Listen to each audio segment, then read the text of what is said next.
This is the Boys Podcast on TV Podcast Industries, and we're talking about Season 5, Episode 7, The Frenchman, the Female, and the Man Called Mother's Milk. But this is a new low, even for you. Me? You took over my body and spied on Soldier Boy without my consent. Do you know what a violation that was? I had to do something since I'm stuck on such a coward. All of this is mine, not yours. I'm the one that got us from Minnie Driver's junior publicist all the way to the White House. Me, not you. But look at yourself. Look at you. You hate yourself so much. Don't you want to be able to sleep through the night? Or quit yanking out your hair? Or look at yourself in the mirror again? How can I, when you're constantly telling me how horrible I am? I should be proud. I haven't died. Do you know how hard it is to stay alive around here?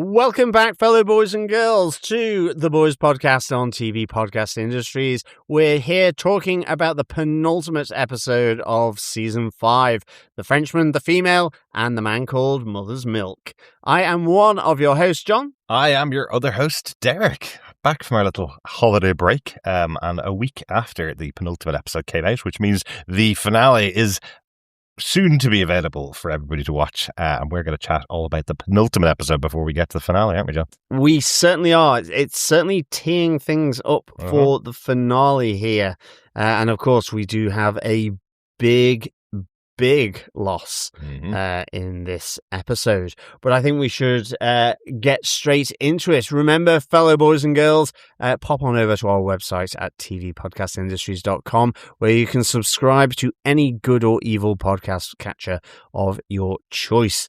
Also over on the website will be our continuing pub quiz for season 5 of The Boys, where all the questions will be available for you to look at. We will be revealing question 7 later in this episode, but gather together all 8 answers to the pub quiz questions at the end of the season and email them in to us at feedback@tvpodcastindustries.com to begin with a chance of getting your hands on some of the boys' goodies. Yes, and please include where you are in the world as well, because then we can choose some goodies that you can actually receive. So. Absolutely. Of course, that email as well, feedback@tvpodcastindustries.com. You can send your emails with your thoughts, theories, observations, and everything else about each and every episode of The Boys Season 5. So please keep your feedback coming in. You can also head on over to our Facebook group at facebook.com/groups/TV Podcast Industries, where you can provide your feedback also on each spoiler post that we put up for each episode of The Boys. Absolutely. So feedback will be coming up later in our podcast. But I think with that, let us get into our spoiler-filled discussion of episode 7 of season 5 of The Boys, The Frenchman, the Female, and the Man Called Mother's Milk. Darick, who gave us what, where, when, how, and why? Well, the showrunner for the show, of course, is Eric Kripke, and this is based on the comic book series from Garth, Ennis, and Darick Robertson. The executive producer for the show includes Seth Rogen and Evan Goldberg. This episode was written by Anslem Richardson. He's been on the show since season 2 and wrote an episode in season 3 and season 4 as well. And this episode was directed by Sylvain White. This is his first episode of The Boys, but he did also direct 4 episodes of Fargo, an excellent show. Go check that out. Yep. And we know him as the director of The Umbrella Academy, season 2, episode 1, and 2 episodes of season 3 of Umbrella Academy as well. Yes. So yeah, another show we covered here on TV Podcast Industries that reached its conclusion as well. So yeah.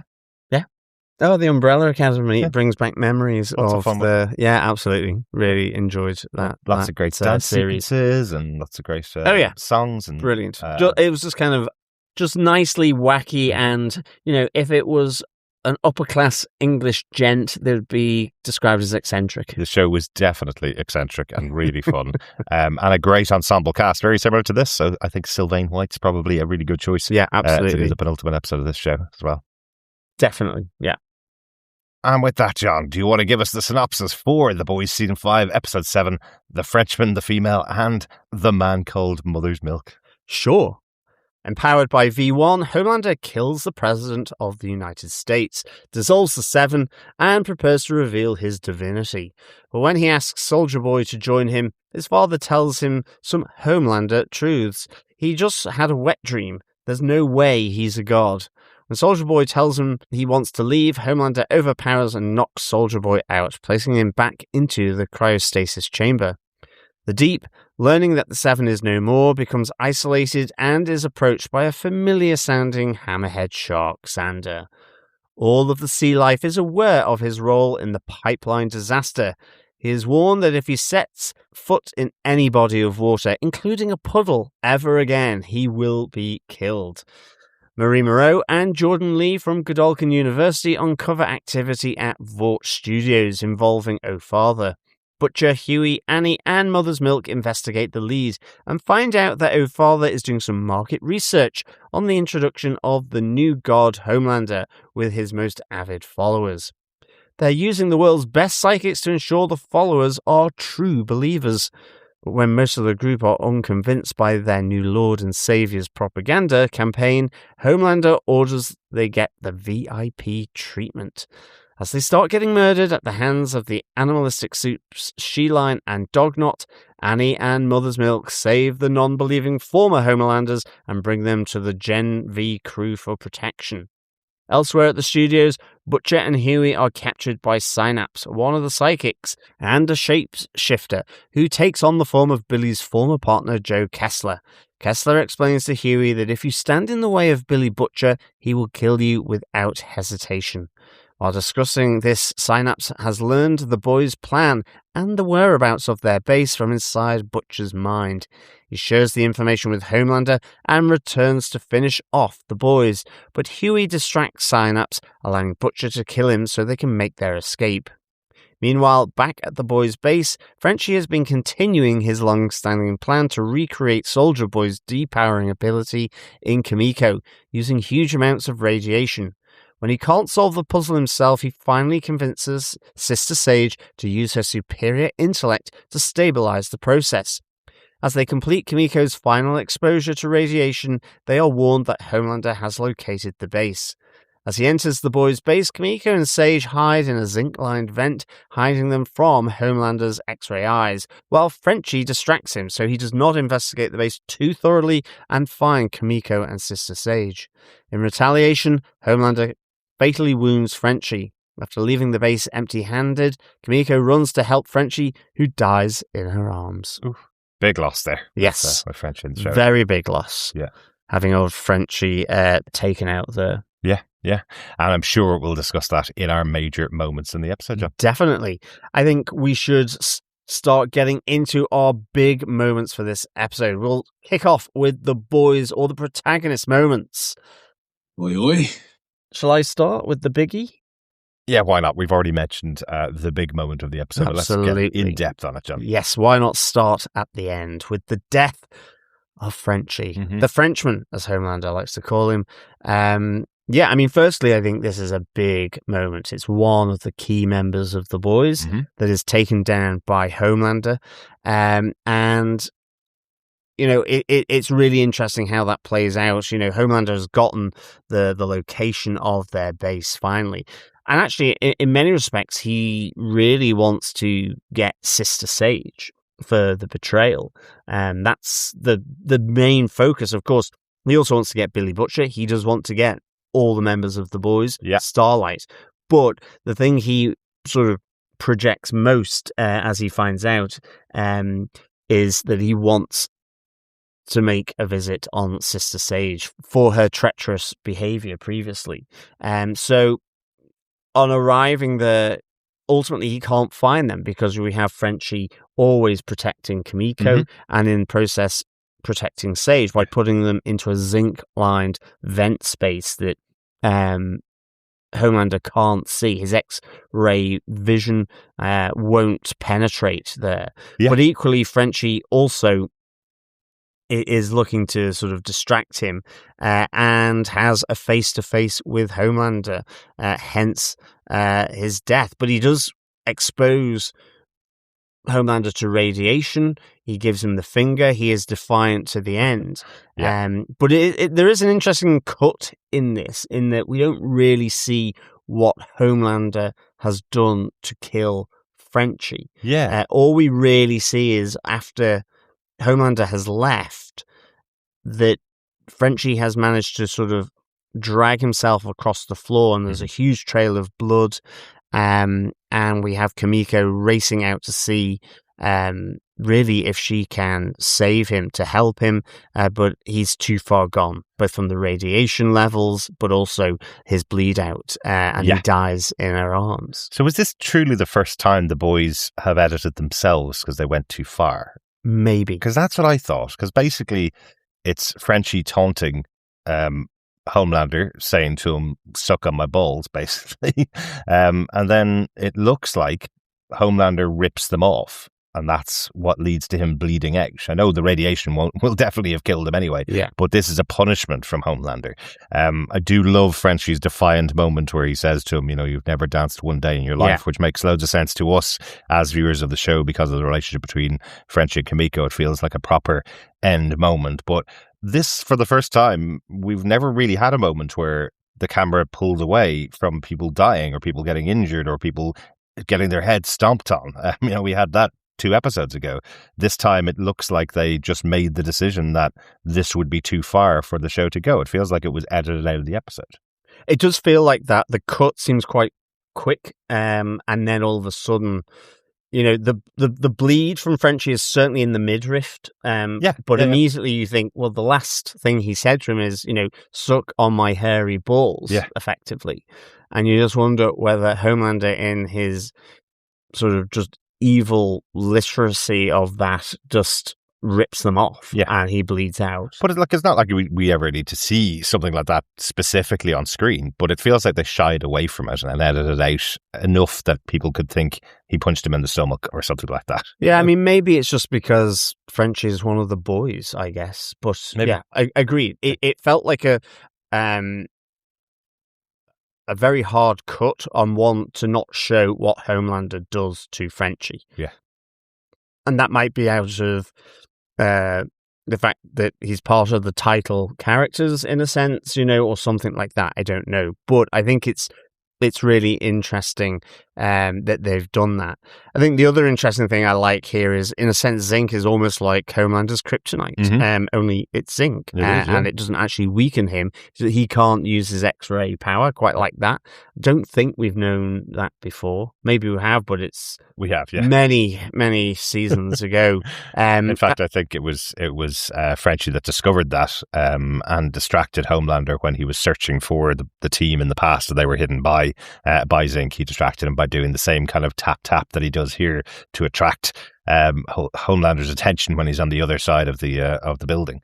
But and then the other whole thing about this, the reason why these three are all together, Sister Sage has effectively been lobotomizing herself again. She's ultimately been convinced by Frenchie through this episode to work with him to kind of perfect the method from the Russian notebooks that about what they did to Soldier Boy, which was exposing him to increasing amounts of radiation so that he would have his radiation power that strips the V compound from the blood and hence the superpowers. So they're actually working on Kimiko, and they've been doing this on the hush-hush, him and Kimiko, along with Billy Butcher's knowledge. I think Billy Butcher is, I think he calls the Russians the Ivans, and they did this to him in captivity. So they're trying to replicate Soldier Boy's power so that Kimiko ultimately will be able to use that power to de-soup any of the superheroes, such as Homelander. And we have Sister Sage helping after Frenchie realizes that they both love Love Island. Mm-hmm. Yeah, I love that. That's the revelation that after Sister Sage has lobotomized herself, she sits down and watches every episode of Love Island.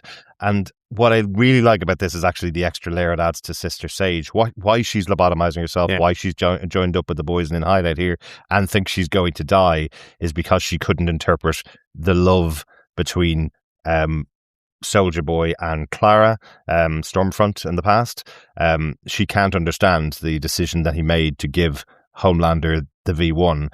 And it's almost like, even though she's lobotomized, she's watching Love Island, trying to work out, can she understand love? Can she understand these relationships between other people? Because the one thing that she did say was, from when she was very young, everybody has turned their backs on her, apart from her grandmother, because, well, you don't want to have your grammar corrected by a 5-year-old, and that must have stretched out all the way throughout her life. So she's sitting here lobotomized, watching Love Island, trying to work out, can she understand these people who are falling in love, even though she had that relationship with Godolkin that we saw back in Gen V Season 2.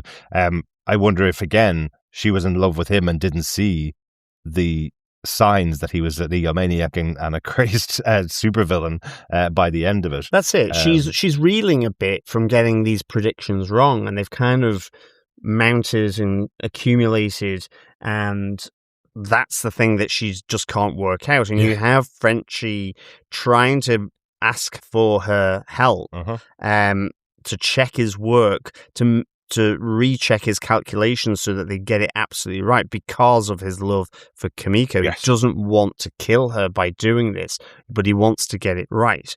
And she's not necessarily on board until, Frenchie makes his plea that, well, love isn't necessarily meant to be understood, but that's why you like Love Island. Exactly. It's why I watch it and get hooked into it, because all the chaos it brings from people throwing around their affections or love and their hot bods, obviously. Lust Island. Yeah, Lust Island, really. Yeah. But equally, in her lobotomized state, she can kind of start to sort of understand Frenchie's point of view better than Sister Sage. But I do like the fact she's there going, well, I'll need 2 hours to get my brain back back right before I can start checking these very complex, very technical calculations in order to dose Kimiko right with radiation. Yeah. I think what does she call it? I think she calls it something. The whole thing that Billy Butcher and Frenchie are doing with Kimiko. Yeah. I think is it the Durkin of fourth quarter, long shot, Hail Mary, wishful thinking. That if they get the formula wrong by even a fraction of Rem and Kimiko's deader than Epstein between guard shifts, which is just like, okay. Yeah. This is the long shot. Absolutely. Here. And I just think, it's quite good seeing Sister Sage. I've always enjoyed Sister Sage's character, even where she has been a member of, the Seven or Vought, really, and Homelander's right hand person. Yeah. But I just like the fact that, in a sense, her plan has been to cut Homelander out all this time so she can have peace and quiet. And now, ultimately, she's having to work with the boys as this last gasp to achieve that in many respects. Yeah, absolutely. Whilst also, kind of stumbling from her predictive decline because of love. Yeah. So, this is all kind of all parceled up into the death of Frenchie. Yeah, absolutely. Absolutely. Yeah, what I really enjoy about this death of the character is that it is all tied up in the relationship between himself and Kimiko. It is all coming from a place of love. Everything that he does comes from a place of love, as it has since he first met Kimiko. So it's good that they played that out in this episode right the way through to the end. And that's the first member of the boys gone before the final episode. And then I'm starting to go, how many are going to go in the final episode? Yeah, exactly. So, yes, really, really moving part of this whole series, really. The whole show, this huge death of Frenchie. Absolutely. Anything else on the death of Frenchie, John, or will I move on to my... No, I think you can move on. Cool. My protagonist moment is Synopsis versus Billy and Huey. Synopsis, the psychic and shapeshifter that we see here. He's caught on to Billy and Huey and has found his way to the two of them, captured the two of them and brought them to interrogation to find out all of the plans of the boys, find out where Sister Sage is, find out what's going on, and find out their hideout. But what a great way to do this. We have him taking on the form of Joe Kessler. So the return of Jeffrey Dean Morgan in the role of Joe Kessler. Yeah. So this season, we've had all of the members of Supernatural back in one season. So last season, we had Joe Kessler as a big major character, effectively the tumor inside the brain of Billy Butcher. Now we have someone taking on his mind, taking on his, or at least Billy's version of Joe Kessler. And part of it is to tell Huey that no matter what you think about Billy Butcher, you might think that there is some light in there, but history says that he will turn on you if you stand in the way of his mission. He did the same to Joe Kessler and every other member of his unit when he wanted to get his hands on a specific target and they stood in the way. He allowed the entirety of the group to die, and he was the only person to come out alive, and he'll do the same again. And what I love about this is when he tells all this information to Huey, he then just stops and goes, and now I have all of the data that I need from Billy Butcher's head. I was just distracting him with this story and distracting you with this story so that I could read the brain of Billy. I know where Sister Sage is, I know your plan, I know the location of your base, and I've got all that information. And when he leaves the room, Huey asks Billy, was he just messing with me, or is that all true? And Billy says every single word that he said is true, which makes it even more painful for him, I guess.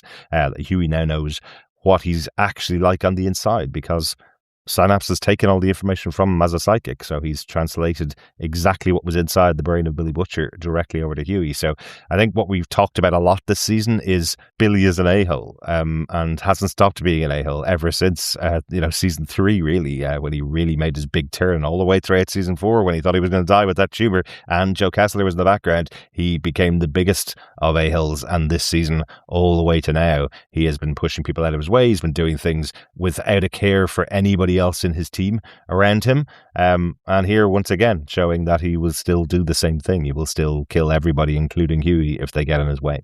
Yeah, I mean, I like the fact here that Huey has to ask Billy, is this true? Because in essence, we've seen Huey realize this already. Mm-hmm. And here you have someone who he shouldn't trust, Synopsis, sort of taking the form of this person who's recounting this story that actually matches up with how Huey is increasingly viewing Billy, that he gets so focused on his objective that that's the only thing that matters. Everything else is collateral damage.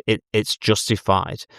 Everyone else can be sacrificed for, dare I say it, the greater good, or the objective. Yeah. And he's been living this objective for years. Mm-hmm. Like, this is so ingrained in Billy Butcher.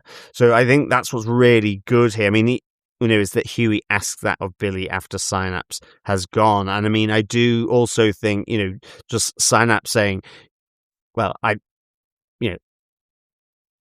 when he says that he's been tricking them to get all the info on where, all the people are, what the plans are, he's like kind of suggesting that, well, his mind is scrambled egg here. Mm-hmm. It's all over the place. It's really dark. And I don't want to stay in there for too long. Yeah. And, that's another thing here that's comes out. I do like the fact then that Huey turns this on Synopsis, later on. Absolutely. What a great use of Huey's own little powers, effectively, that he has the memory of the crime scene where Synopsis killed his brother, or convinced his brother to kill himself. With the bottle from his drunken mother. Yeah. And he's able to hold those images in his head so that Synopsis can see them, and that's all he can see. And while doing that, he's distracted long enough for Billy to break out, be able to use his tentacles again, and uses his tentacles to rip Joe Kessler, or at least Synapse in the body of Joe Kessler, in half. Yeah, absolutely. I mean, really good, because I was kind of wondering how were they going to sort of resolve this, or was Huey going to be another one of the boys that gets killed here? But and even by a low level soup, it could happen. So I really like this. Absolutely. And the second show this year that JDM has played a character who's been killed. Looking forward to watching The Walking Dead Dead City, where Negan is still alive on that show, and maybe he won't be by the end of the season. Absolutely. three for JDM. Maybe. Yeah. I think the other thing here is just Huey gets Synapse's blood all over him. I do like, there's a great bit of acting by Jack Quaid in terms of how and the sound effects of him going of trying to get the blood out of his mouth. Yes. Again, Huey's superpower is he attracts flying blood. That's what it seems splatter. like. Yeah. But it's a great little touch post the ripping apart of Synapse. Absolutely. And I thought that was I just thought it was a really nice little touch. Jack Quaid has always done the best bloody spit takes since the beginning of the show. He's just every episode he gets covered in blood at some point. If he has a featured moment in the episode, it's usually covered head to toe in blood. I'd love to know how many gallons of blood they used on Jack Quaid alone throughout the last. That'd be really good, wouldn't it? Yeah. No, absolutely. I think that's all I have on that point. Shall we move on to our 7 moment? Absolutely. You're not the real heroes. I'm the real hero. I think my first one is just the opening song from O Father's launch of the new second coming of God with Homelander. Homelander is the Lord. I think you have him, raise him up, raise him high. You've got loads of go-go girls, sexy dancers. It's an announcement of a new God with a musical number. And I do absolutely enjoy when Billy Butcher and Huey are sort of scouting out Vought Studios and they see this musical number being done, and Billy says to Huey, who other than Homelander would announce themselves as the second coming to a musical number? And Billy says, effing Hitler on the outside, Fosse on the inside, which is really good. Great. But I have to say, it was a great little sort of musical number. It reminded me of with Captain America's one, and I just thought this is something else that you could see them just riffing off and doing this musical number around the second coming of Homelander as the new God. Well, it's like the whole song is about being a replacement for Jesus. That's the point. Jesus just had the superpower of turning water into wine. What a terrible superpower that is. What's the other one? Curing lepers. That's not going to protect our borders from all of these people coming in. It's like bleeds red, white, and blue, like me and you, or something.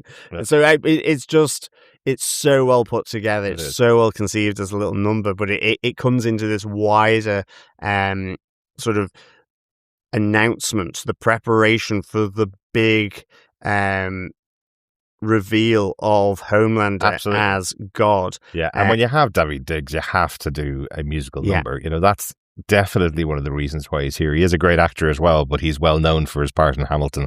That's where he became famous first. That's where everybody learned who he is. So you bring him on board and you have to give him this musical number. I do love that as part of this setup or part of the staging of it, the dancers are significantly more sexy than you would expect in a gospel number, and he's not hiding it at all. Even in his dancing version of it, just him checking out the girls as he goes by. You're going, he is clearly choreographed the entire thing, but he's still leaving in him checking out each of the girls as they go by.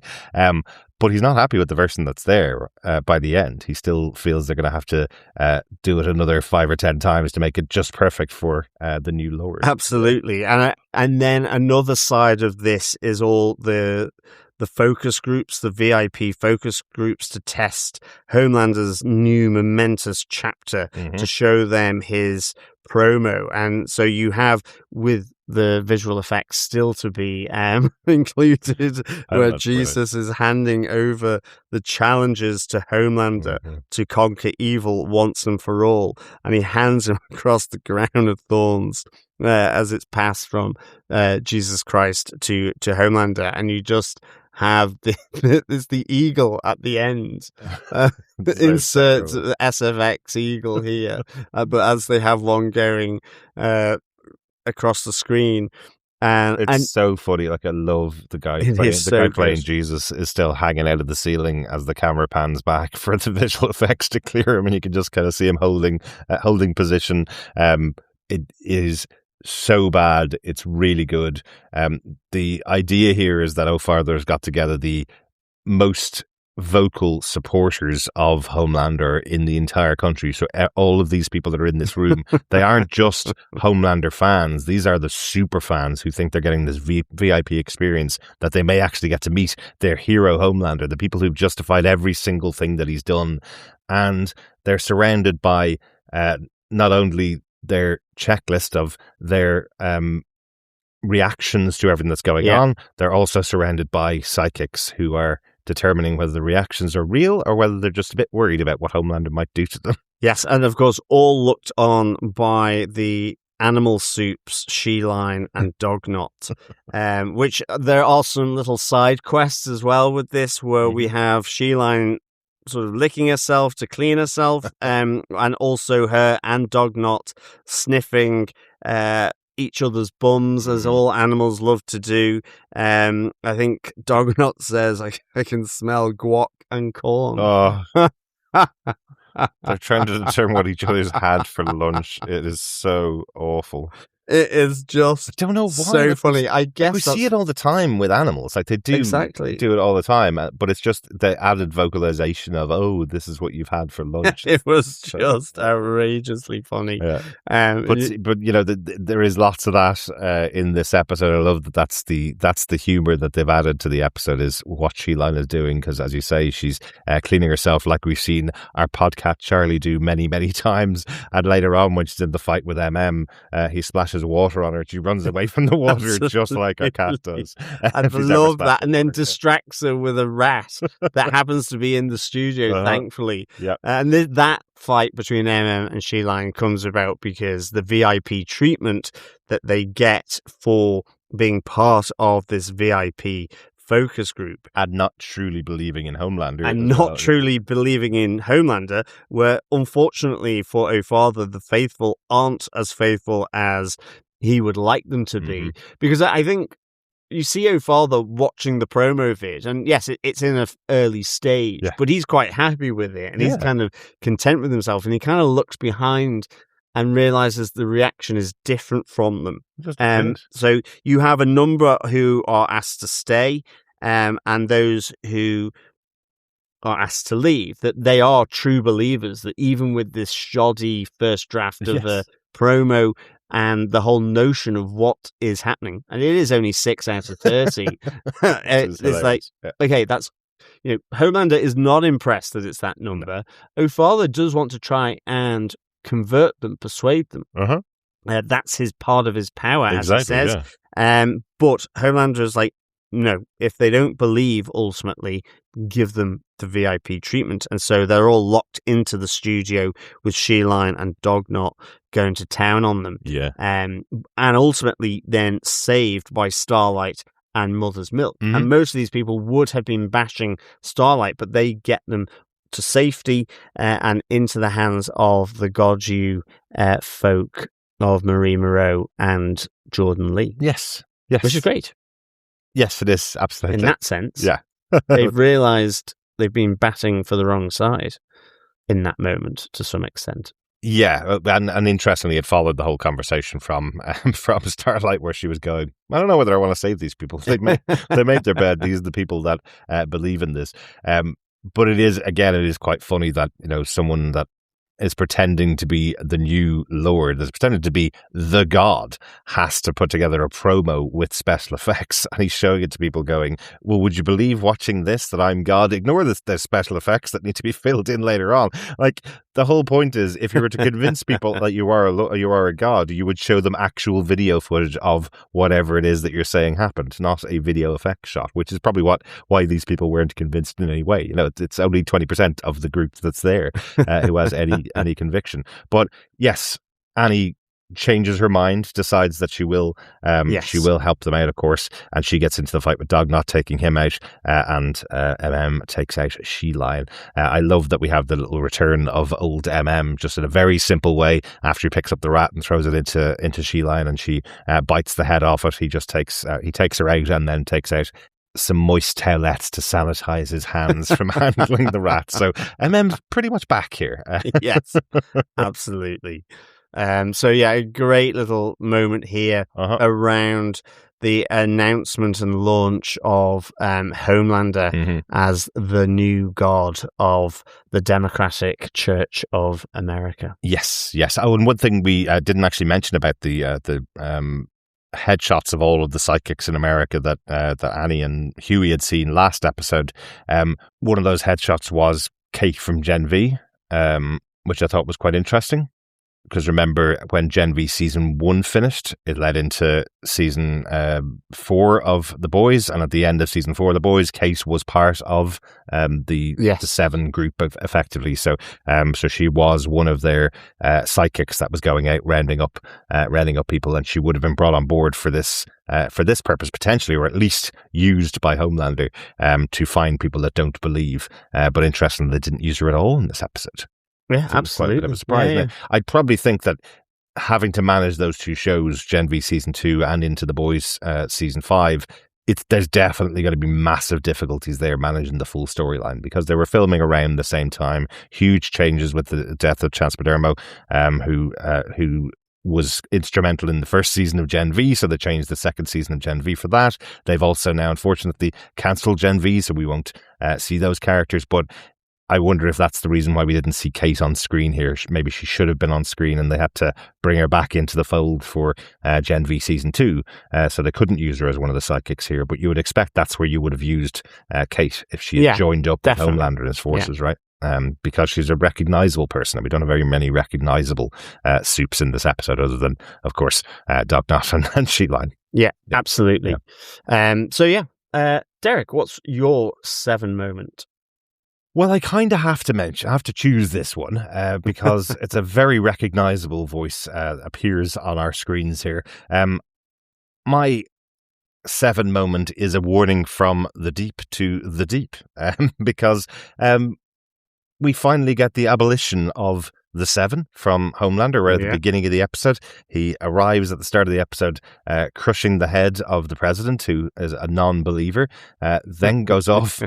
Well, let's just say the exec orders range from banning abortions to banning nut milk, of course, to promotion of breast milk, to disbanding Congress. And I would say Stephen, the president, as Homelander refers to him, is just like going, what's going on here? Yeah. Okay.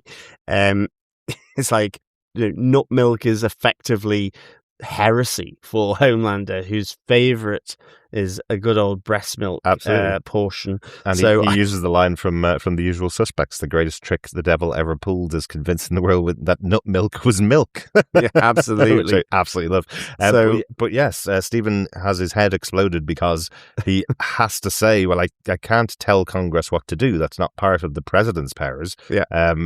And Homelander kind of says to him, well, you're not trying hard enough. Let's just find out truly whether you are a believer or not, and uses Bashley to read his mind and find out, no, he is just absolutely terrified of Homelander. And I'm not even sure whether it's just the fear clouds everything inside his mind. He is a bit of a believer in Homelander. He certainly believes that he's powerful enough to be the leader of the country.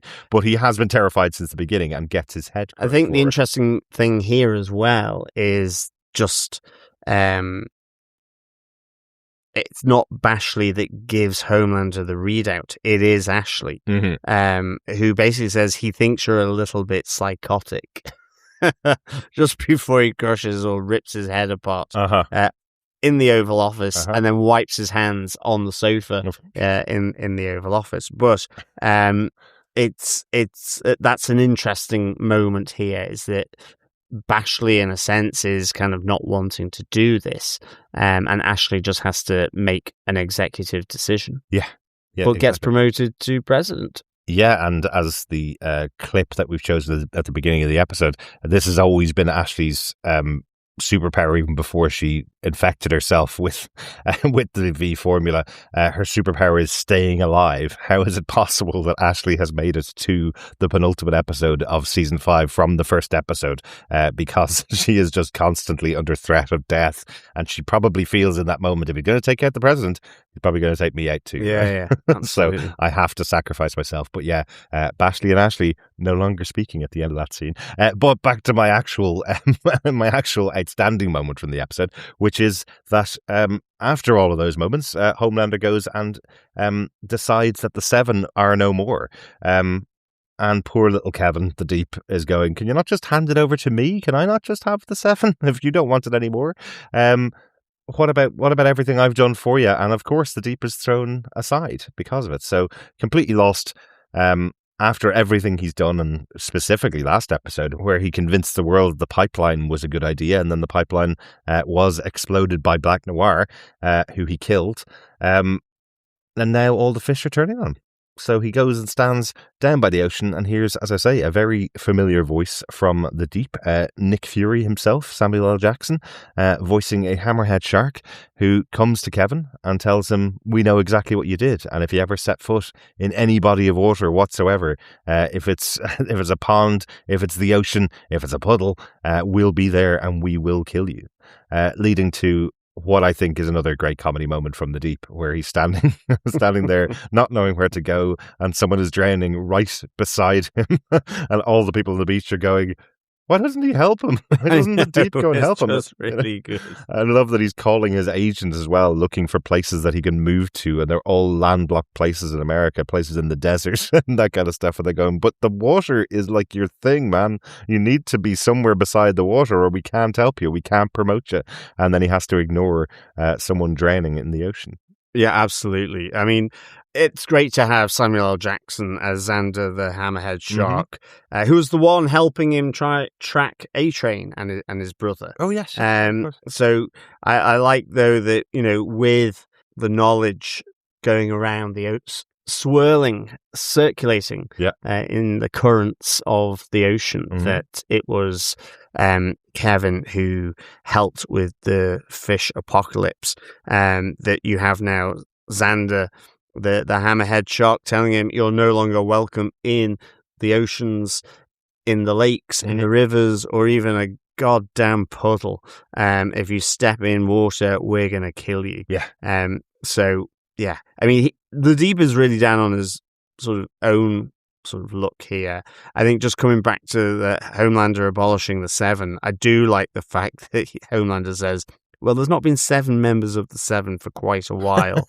It's been a bit of a running joke. But you have the Deep pleading with him, and it's just Homelander says, don't make this about yourself. And I'm just like, this is just so funny. And then having the shark moment with Xander, really good. So I kind of enjoyed the Deep getting this moment. It felt like a partial comeuppance for the Deep here, because he's effectively being ostracized by Homelander and the people or fish kinds that used to treat him as their king. Yes, exactly. So yeah, I kind of thought this was worth every moment for the Deep. They've turned their gills on him and left him out in the dry, I guess. Exactly. Yes, but doesn't deserve any better. It's the Deep. He's been a horrible, horrible man since the first one we met him in the first episode. Absolutely. So yeah, he's definitely getting his comeuppance, and still wondering who's going to cause his death at the end. Prediction right now, since he killed off Black Noir, my prediction is Annie is the one that takes him out. Yeah. As we had said earlier on in the season as well, since they had their confrontation and he ruined the whole idea of the 7 for her right back in the first episode, it would make sense that she's the one that takes him out. But I love the pleading for the 7 to continue, because he's just killed Black Noir, and I love, again, he goes to apologize for that to Homelander. We thought that was going to be a massive moment when he went in to apologize to Homelander, and Homelander couldn't give a crap, because whatever, I guess you had to do it, so fine, move on. He's on to other things, like becoming the new savior. So that is my antagonist moment for the episode. Let's get on to our final outstanding moments for the episode, John. Thank you. You have 5 minutes to make your openings. Well, I think for me, it's Homelander showing his father, Soldier Boy, Homelander Land, as well as with Homelander Mount, which is kind of a bit like Mount Rushmore in a sense, where they can all sort of kneel or pray to their Lord and Savior, Homelander. Yes. But he also says we have Soldier Boy Land as well, which is going to have a ticker tape parade every evening. Isn't this just like going to be absolutely wonderful? And Soldier Boy's just like, no, I want to go to Bogota and basically have sex all the way around South America. And in a sense, all the drugs. he just wants to get away. He says, I don't want to do this. You have Homelander saying, is it you want to get away from this or from someone, i.e. me? Yeah. And he just said, it's so good. Would it help if I said, it's not you, it's me? Which is absolutely classic. Great. I love that he calls him weird as well. He just have Homelander look at him and go, stop calling me that. Yeah, exactly. And then he gives our supernatural connection for this episode. He says, this was never going to be a fixing up the Impala kind of game. Great little moment. The car they used to drive in Supernatural. So, and, he reiterates to Homelander, he gave him the V1 because of Clara. Nothing to do with him. So, this kind of whole moment that Homelander thinks Soldier Boy is ultimately going to stay around. He's got him a 3 Michelin star chef to cook stuff, and all he has is chili and sort of enchiladas or something. Is it even that? It's like hot dogs and burgers chili. Yeah. And all this stuff that Homelander is doing, he thinks Soldier Boy wants it, and he doesn't. And he says, plus, you're not a god. You had a wet dream one night about a girl and her breasts. If that's what it takes to be God, then I'm fecking God every night. Good luck, son. And kind of signs off and goes to leave. And ultimately, it looks like Homelander is going to allow him. He kind of, Soldier Boy pats Homelander on the shoulder as he walks past him, but Homelander puts him into a chokehold and ultimately puts him back into his cryostasis in the chamber. So back into storage, effectively. And you're like going, okay, so if he gets let out, then he's after Homelander, no matter what he's done. He's going to be so angry. People keep putting him into cryo-freeze like it's timeout. Exactly. It's like, at this stage, it's like the 3rd or 4th time he's been put into cryostasis. Yep. Yeah, put him on ice. It does beg the question though, with Vault Rising coming next year, and we've seen lots of connections to the upcoming Vault Rising series next season. If we have Soldier Boy put on ice right now, will he stay on ice, and will Vault Rising be flashbacks to his time, and then he awakes at a later stage? Or maybe something? It'd be quite interesting. But yeah, we'll see how that'll happen next episode. But I'm assuming he's going to get released in the last episode. Yeah, it would be great to see, a big team up of Billy and of Soldier Boy and Ryan maybe coming back, all 3 of them taking on Homelander like they tried to do back in the 3rd season. And the Holy Trinity, except it's not very family. Not very holy either. Or holy, exactly. But yeah, great moments here between Homelander and Soldier Boy. What a real surprise that he sticks him back in the tank. Yeah, absolutely. Darick, what's your other outstanding moment? I just wanted to mention it.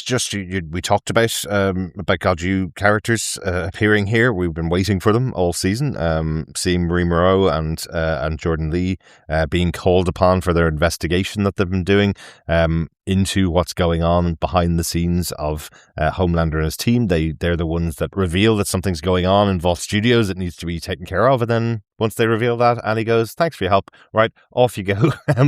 See you later. Don't get involved or you'll die," basically. I get it. These are college kids. They've just come out of college after their massive battle with Godolkin. They did win that battle, but Annie doesn't trust them to be involved in this massive war that's going on. She believes that's for the boys to do, even though lots of these characters are very powerful. But right here, we only see the female side of Jordan Lee, and we only see Marie Moreau. We don't even get the male side of Jordan Lee here. So just 2 characters from Gen V when we expected them to be quite major. And the episode ends with the cliffhanger, though, that Annie and MM bring the saved former Homelander fans over to them to help them out and says, we need your help. So hopefully next episode we'll see them going side by side with the boys. Absolutely, yeah. It would be great because, as we've mentioned, there's a couple of characters there from Gen V who are now part of the Resistance that could be really useful in this final battle. Definitely. Yeah. So, I mean, I think it's a little bit of a shame that we've not had more of the characters of Goju throughout this season. I think it felt like that's what they were setting up to do, and it doesn't feel like it's quite come off for whatever reason.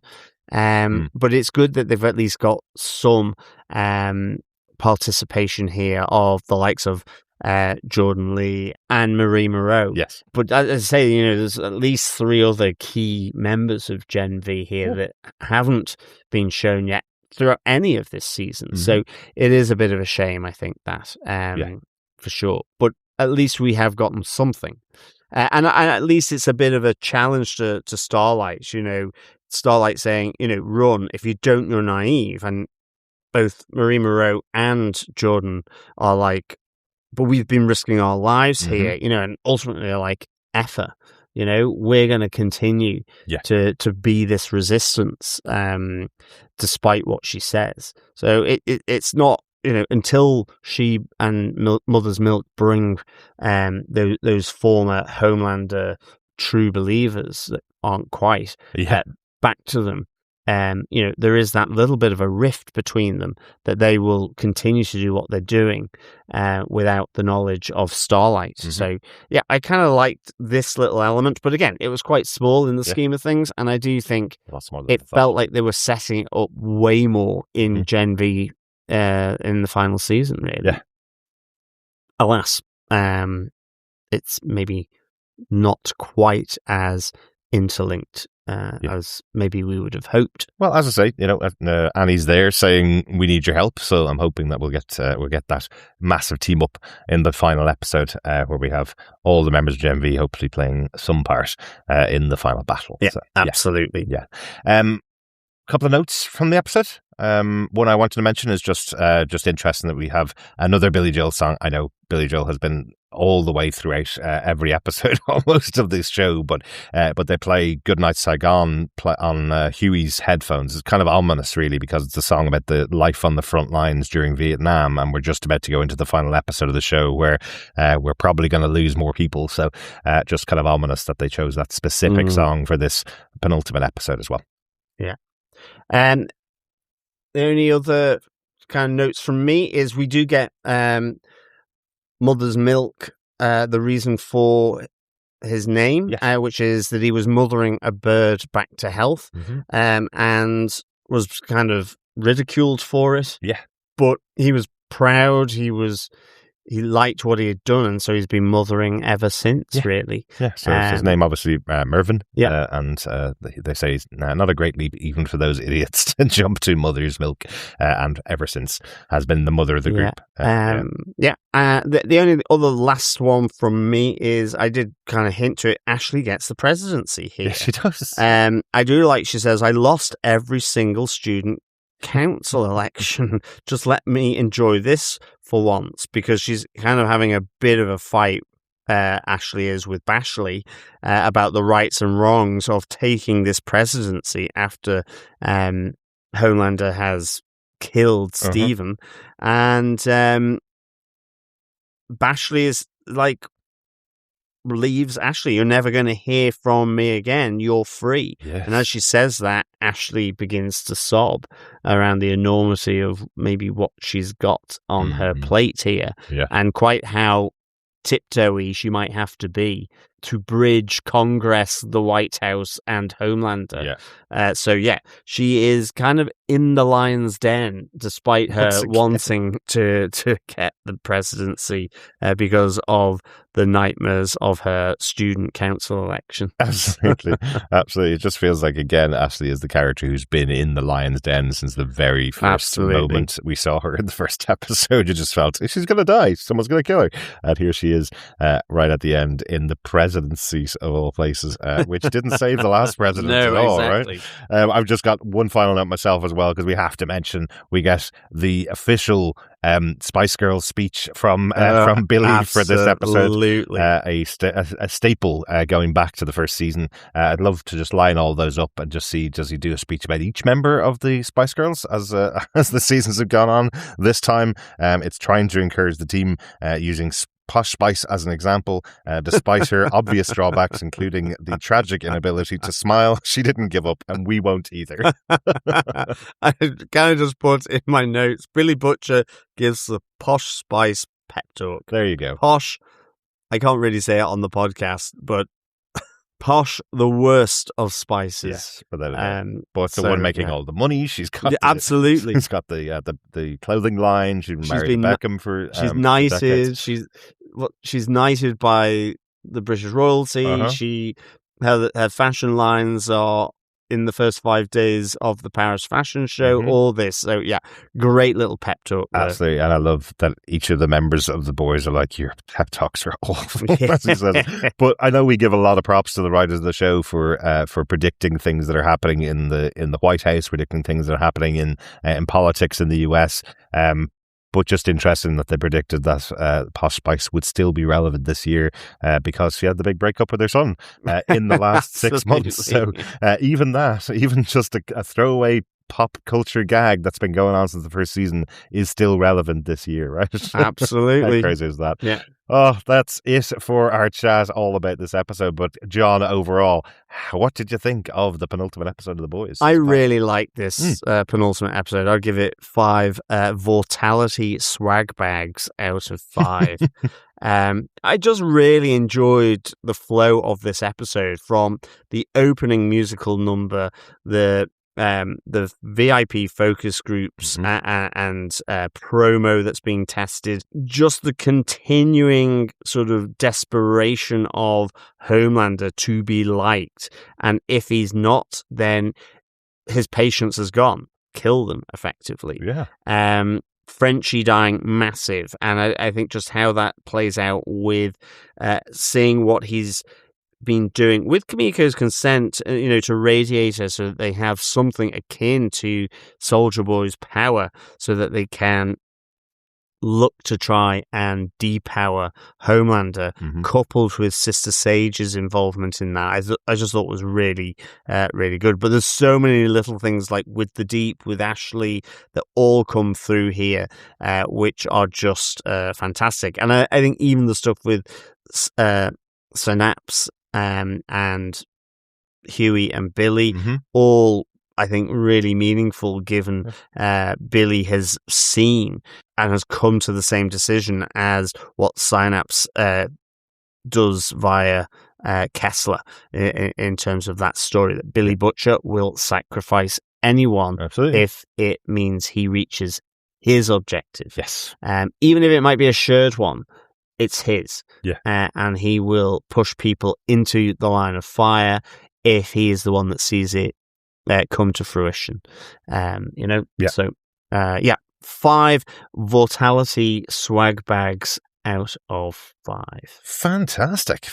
Yeah, overall, really liked this episode. I think it was a good send-off for Frenchie, a major character from the first episode of the show. I think that's a massive thing to do. It was just a bit odd that we didn't see it on screen, given, again, the death of a major character, but they probably just said, probably can't show what we've actually done here with the character. So I guess we'll have to wait for the behind the scenes to have the real information behind what happened there.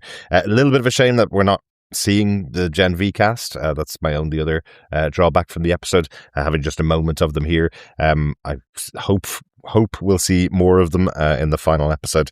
Just a shame to not see them there, but still some great moments in this episode. Also loved the American Eagle TV show as well, where it's been cancelled because the universe is being rebooted, so they've turned it into a whole propaganda machine just for the final episode, which I thought was good fun. Yeah, absolutely.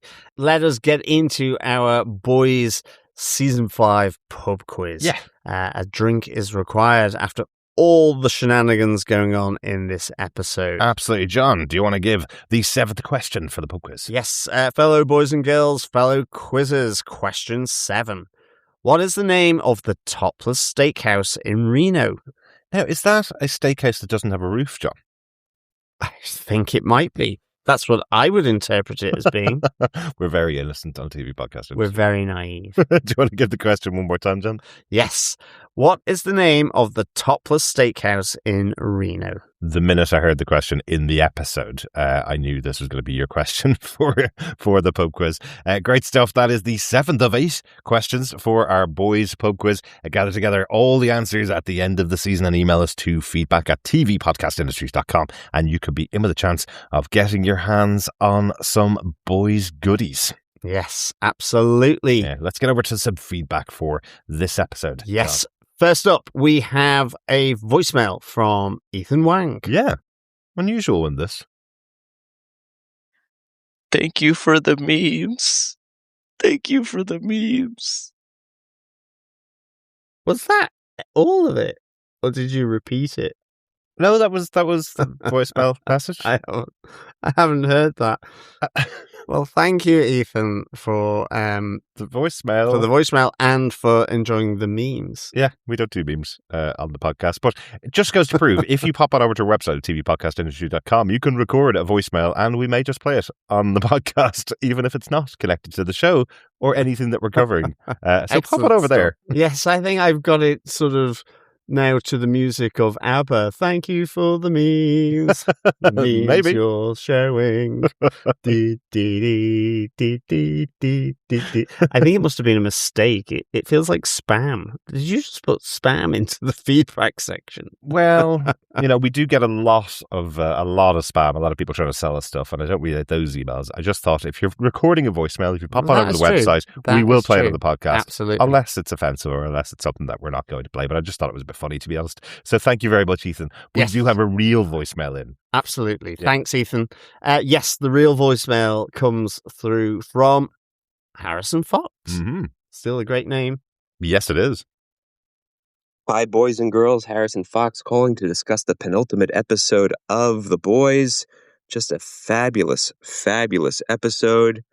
Nice to see Daveed Diggs singing. How do you have a Hamilton star in a show and not let him bust out a few notes, right? Mm-hmm. Seeing Jeffrey Dean Morgan was great through the psychic Synopsis' amazing power. And he also had an amazing shirt. It made me laugh. What else? MM going back to his old self, busting out the wipes after a job well done, taking out She-Line and She-Line and Dog not greeting each other. I almost threw up. I almost threw up during the episode, and then I almost cried at the end, which it's The Boys. Who thought that The Boys would put me on the verge of tears? Frenchie's sacrifice to save Kimiko and Sage. I bet you never danced a day in your life. That line hit so hard. It was such a good line, and you could see it really hit Homelander. You saw it on his face. Fabulous episode. Very excited to see where everything's going. I like that they called out the running gag about how there have not been 7 members of the 7 in forever. No, it's all wrapping up really nicely. 5, hopefully nuclear Kimikos out of 5. Can't wait to hear what you guys say. Take care. Enjoy holiday. Sorry, quick follow-up to my boys' voicemail. Just wanted to say that a couple of days ago, a certain blonde-haired narcissist was given a 22-foot gold statue. I'll let you figure out who that is and how that relates to The Boys. Take care. Excellent, Harrison. Thanks so much for the voicemail. I think you may have summed up most people's journey on this episode, from almost throwing up to being emotionally devastated by the end with the death of Frenchie. I think really good episode. Right there with you with the 5 out of 5. I think despite I get the whole Gen V stuff and even I think just the little cut, the little edit that happens, a little odd, but overall I think great having this episode. As I say, Jeffrey Dean Morgan as well, another little nugget of gold just thrown in there. And you're absolutely right, as well as Darick having mentioned about David Diggs. Great to get that musical number, so good. I can't say my church ever sort of promoted itself in that way as I was growing up as a kid. No, it was usually Church of England tended not to do that. Have sort of sexy dancers having sort of pulsing their bottoms in the air around the vicar. No, definitely not. I think the best we had when we were kids, wasn't it? The folk singers would come in with their acoustic guitars and have everybody sing along instead of using the traditional hymns. I guess there was, but that was trying to modernize it. Yeah, modernized somewhere in the 40s or 50s, maybe.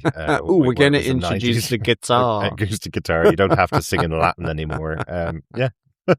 That put me out of a job. I was choir boy. You were? Yeah. Pure as the driven snow was I. Something like that.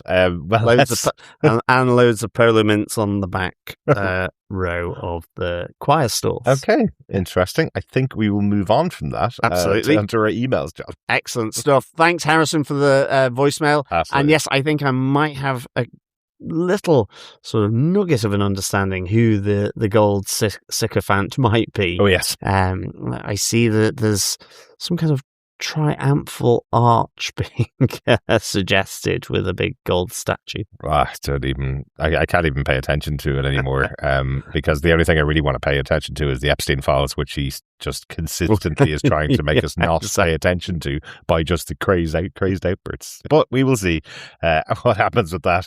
Let's move on to emails, John. Absolutely.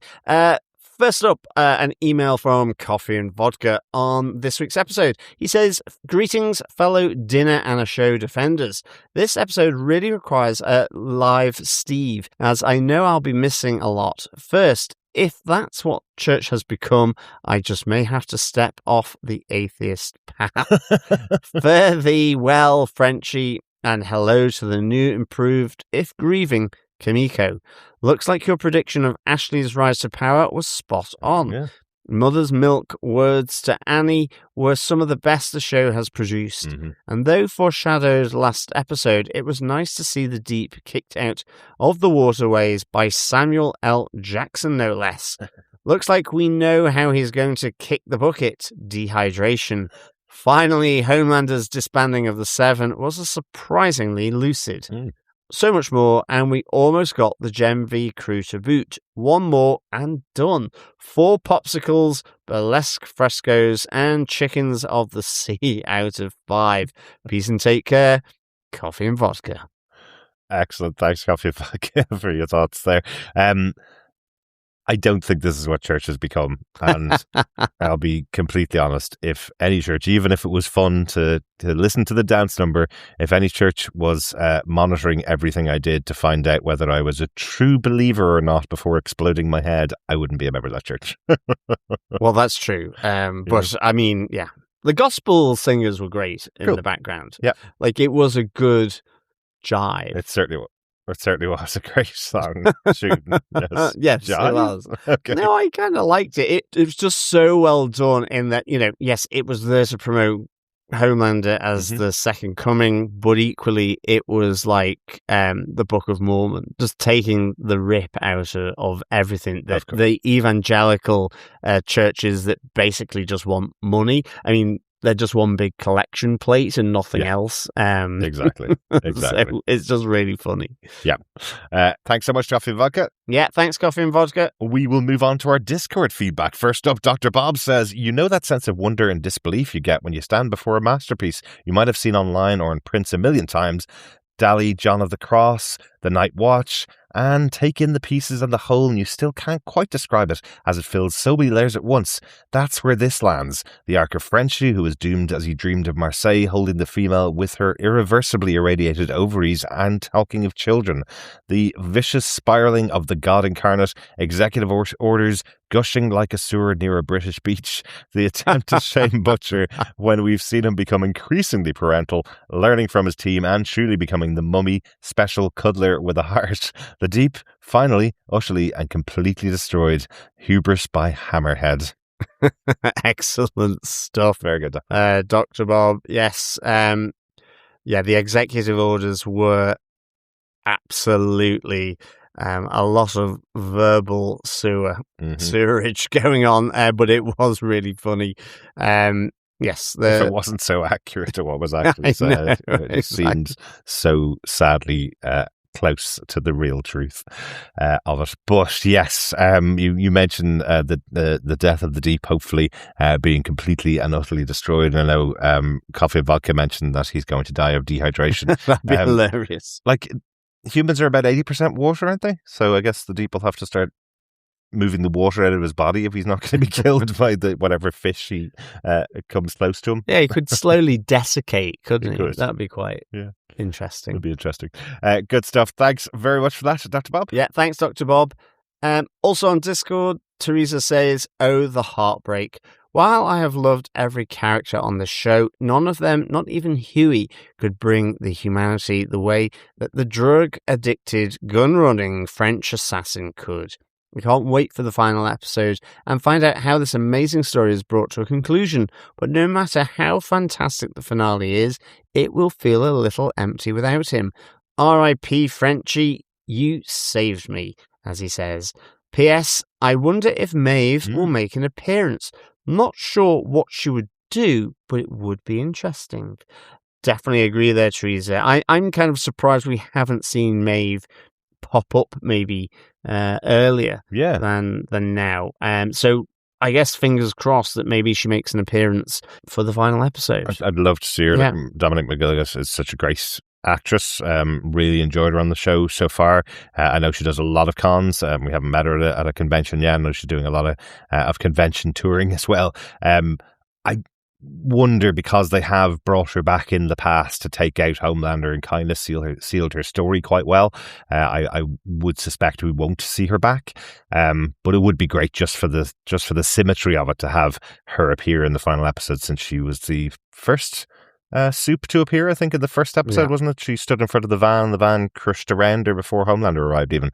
So we've seen her right the way back to the start of the show. So yeah, absolutely. It'd be kind of cool to see her again. Yeah, and I think, as you say, just Frenchie saying, "You saved me," to Kimiko, just really, really touching. Yeah. Thanks for that, Teresa. Yeah, thanks, Teresa. Joe Herbst says, Homelander should just laser people, much less mess to clean up.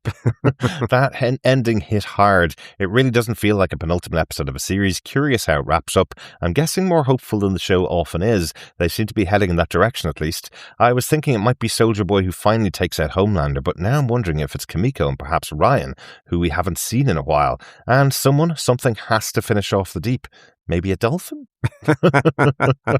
Absolutely. I think a whole school maybe of dolphins would take dolphins, sharks, krakens from the deep. Who knows? Or what kind of fish live in puddles? Frog spawn? No, they're not fish. No. Does he control frogs? They're amphibians. They're amphibious. Only when they're in water, I guess. Maybe.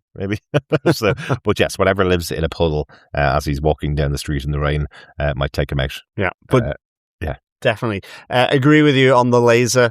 Certainly seeing him wipe his hands on the couch in the Oval Office, and I think the ending is is a good old gut punch for everyone. Yeah, I feel like Homelander probably needs the power of maybe the Void Bob from Thunderbolts, where he can just snap his fingers and it just disappears, because seems like he's set up to kill a lot of people if he's going to kill non-believers. And amongst his most faithful people, only 20% of them were interested in him being their new lord, or believed that he could be their new lord. So, yeah, I guess cleanup is going to be a big issue. Yeah, definitely. Thanks for that, Joe. Yeah, thanks, Joe. Ken Log says, really enjoyed the episode, but still wondering how the hell are they going to wrap up this in one more episode. Next week is going to be a banger. I'm also not understanding the hate online for this season. I've been enjoying it immensely, though it's not perfect. Thanks, Ken Log. Yeah, I mean, it's interesting. It feels there's still quite a lot of moving parts and still quite a lot of people who are alive, actually. I think as well, for me, it's like the Gen V thing, or it's like Queen Maeve. I'm like going, oh, how are they going to fit them in? And maybe ultimately they won't. Yeah. Or even with Soldier Boy, maybe he is still just in the cryostasis chamber for the whole of the final episode. Right. Well, they'll know right now. Our wonderful fellow boys and girls will know. We'll know in about half an hour. Yeah. What happens as well. So yeah, it'll be interesting how they close it out.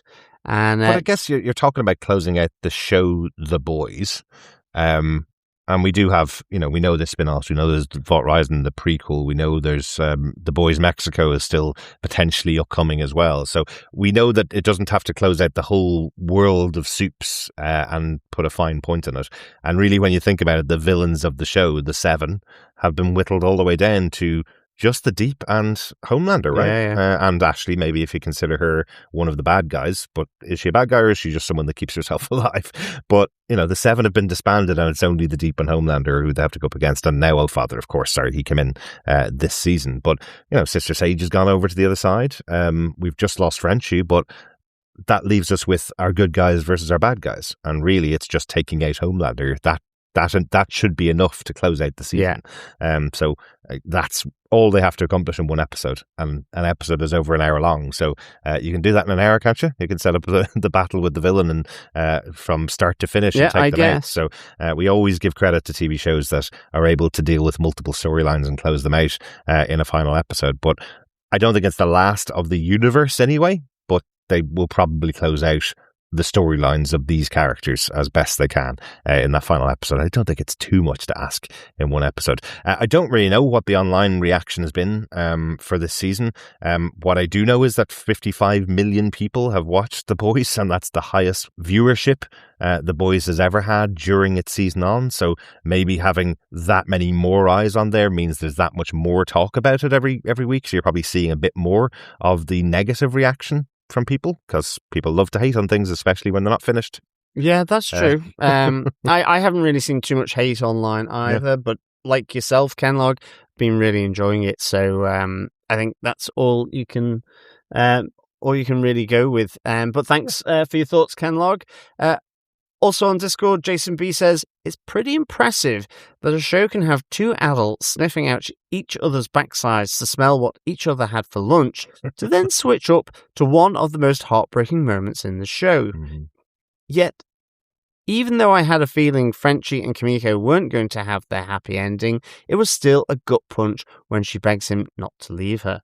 Side note, it's going to be a bit sad when this show is over and the missus will no longer yell out, "What in the hell are you watching?" I can absolutely see it, Jason B. I can absolutely sense that is the case for a lot of people watching this show. The world. Or where they go, oh, we should try this. And it's like, what have we just seen? I know. So yeah, it will be a little odd not having this to watch, I think. Yeah, that is funny. I keep seeing that in Threads, because Threads keeps throwing up things about the shows that we cover on TV podcast industries, including The Boys. So it does throw up the occasional one where people are starting The Boys or starting Invincible, think Invincible is a cartoon show, and then by the end of the first episode, they're like, what am I watching? And same with The Boys, where very quickly in that first episode, it tells you whether you're going to enjoy the show or not, whether you can put up with the extremes that The Boys goes to.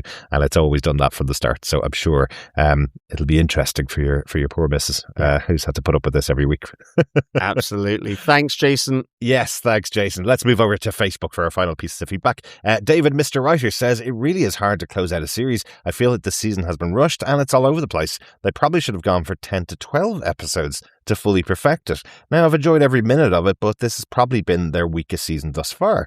The smartest person's kryptonite is love. Sister Sages are better than that. It will be interesting to see how they close it all out. Side note, is it just me, or do you guys look at OG Noir and New Noir differently, even though it's the same character? When Noir got killed by the Deep, first thing I thought was, man, old Noir would never let this happen. Kudos to the actor for giving both Noirs different personalities without much dialogue, all done through body language. Thanks, David, for that.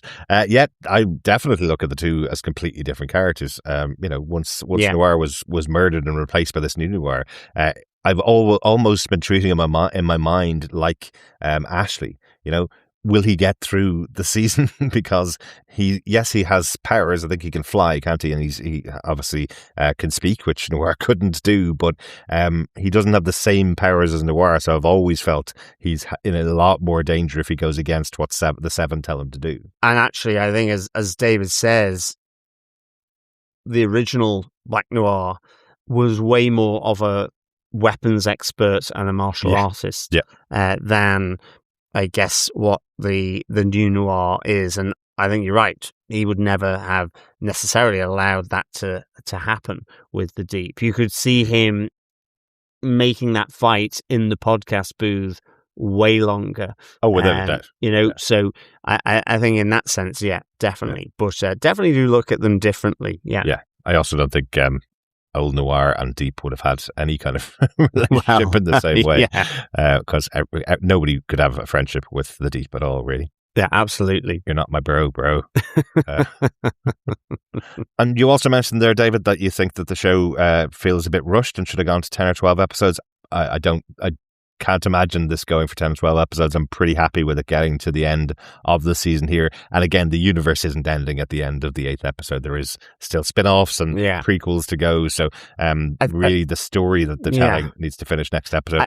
And I wonder if just some of the reaction to it needing more episodes is because they did include a lot of the setup for Vault Rising in the earlier episodes of the season. So I think for me, it's not so much that it's been rushed. I just think there is an awful lot that they've crammed into this. And I think for me, like I said earlier, about the expectation of having maybe more linkage with the Gen V, or even just thinking, it'd be great to see Queen Maeve back, because she is still out there in the ether. And a lot of the, previously on segments, show a good amount across the different seasons. So there's certainly a lot going on for sure. So maybe some of the more through line of the storyline seems maybe not to get the same amount possibly as it should do. But I think it's still been, like you say as well, that really enjoyable. And I mean, I've loved some of the episodes here. I think they've been really well done. But great stuff. Thanks for the feedback, David, Mr. Writer. And then finally on Facebook, Jamie Lawton says, this episode did not disappoint. So much packed in the hour. Even managed to get another not so subtle reference to the Winchester's car into the mix. Followed up by the appearance of Daddy Winchester. Even got in a bit of Gen V. Yes. Yeah, absolutely. Squeezing that in. Loads of stuff being squeezed in. Do you know what I learned this week about the character of John Winchester, the daddy from Supernatural, that I never knew? Originally, that role was supposed to be played by Bruce Campbell from Evil Dead. That he was going to appear playing the older version of John Winchester, and then JDM would come in and play the younger version in flashbacks, effectively. But they ended up just casting JDM to play both roles, and he's not anyway old enough to be the father of Jensen and Jared, as far as I know. No, but I think when he puts a beard on, he ages up beautifully. He does. In that sense. Yeah. Great stuff. Thanks, Jamie. Glad you enjoyed it as well. So much packed into these episodes, and one more to go. Absolutely. Thanks, Jamie. Yes, I can hear the calls of our podcast in the background telling us to go and watch the finale and stop recording chats about last week's episode. But we had to. We missed it because we were off on holiday, so we had to talk about it. Absolutely. Yeah. And we have got lots and lots more to talk about, because we have another return of a great show that we love, which is Good Omens. It came back for one final movie-length episode, an hour and a half of our favourite ineffable husbands, Aziraphale and Crowley, which we're really looking forward to talking about. We'll talk about that next week. And we also got the streamlined The Punisher One Last Kill, which we're going to delay talking about until we have our third podcast host, Chris, who may have a different perspective on that special than myself and John may have had when we watched it. But we do want to talk about it. We do want to chat about it because we chat about everything Marvel on Disney+. That will be available on the podcast in the next week or two. And you can subscribe to the podcast by going over to tvpodcastindustries.com to get all of those episodes. And finally, we'll be back next time. Indeed we will, yes, to talk about The Boys Season 5 and show finale, Episode 8, Blood and Bone. And of course, we will be with the riveting final question of our Season 5 pub quiz, fellow quizzers. Nobody wants to talk about the episode, John. We only want that final question for our Season 5 pub quiz. Exactly. Of course they do. They love a good old quiz. If you have any thoughts about the finale of The Boys Season 5, please send them in to us. We would love to hear your thoughts about Episode 8, Blood and Bone, but equally around the season and maybe even a few thoughts around the entire show. Yeah, or the pub quiz, apparently. If you want to share your thoughts on the pub quiz, send those in to us as well. Absolutely. We hopefully will be joined by Chris for that wrap-up podcast, or for that Episode 8 podcast. Yes. That should be coming up later on this week. I'm rubbing my rabbit's foot whilst crossing my fingers and toes and locating crystals all about the house. Come on, Chris, you can do it. You can do it. You can do it, Chris. But thanks so much for joining us for this episode, our penultimate episode of The Boys, and we will be back next time with the finale. We will talk to you soon. Yes, thank you so much, fellow boys and girls, for joining us. Until next time, keep watching, keep listening, and stay out of the water. Bye. Bye.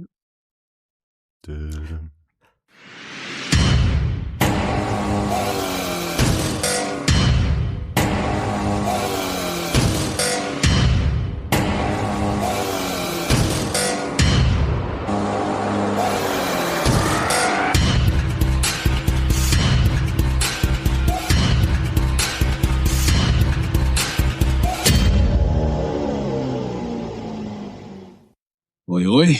I think what we've talked about a lot this season is Billy is an a-hole behind it all.